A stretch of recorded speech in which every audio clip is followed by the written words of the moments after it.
has the hard assignment live in Canton, Ohio tonight to cover those big moments for us. Nick, no doubt Kuechly had an impact on the franchise and really the whole NFL, but there's also another side to his legacy. You know, Luke Kuechly stunned us all when he retired at just 28 years old, but it was clear, Colin and Vanessa, that injuries, especially concussions, had taken their toll.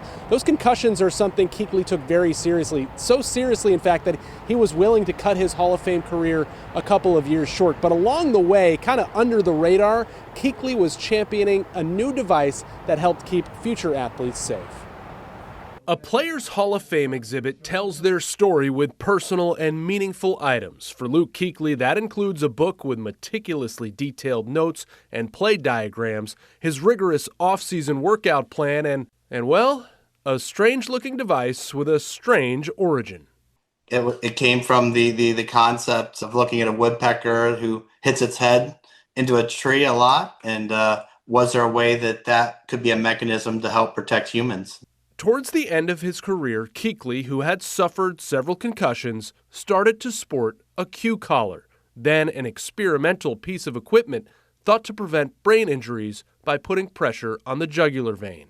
And the idea is that it's supposed to create somewhat of an airbag for the brain and keep that brain from sloshing as much as it might whenever it didn't have that extra blood. Kuechly was the first player in the NFL to wear the Q collar, joining a feasibility study. Now the device has shown proven results and has been FDA approved, and Kuechly has served as an ambassador of sorts.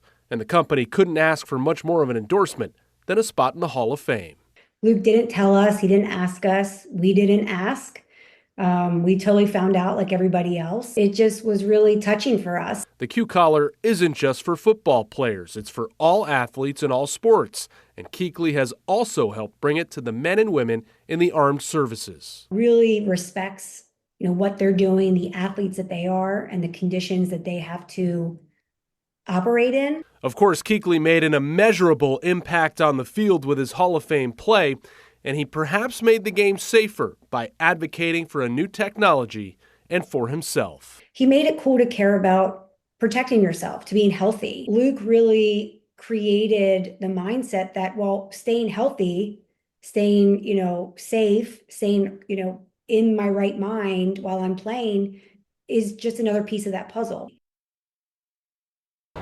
Well, another cool connection between Kuechly and the Q collar here in Ohio, actually, is that the Cincinnati Children's Hospital in Luke's hometown did a lot of the research for the Q collar, and kids at his alma mater, St. Xavier High School, were also part of those feasibility studies. Guys, everybody I talked to said even while he was playing, Luke would call the researchers, call the hospital, call the company and say, how are the results? What's next? And he was very interested in wearing this, but also bringing it to other athletes to try and help them as well. Guys, lots more from Canton this week.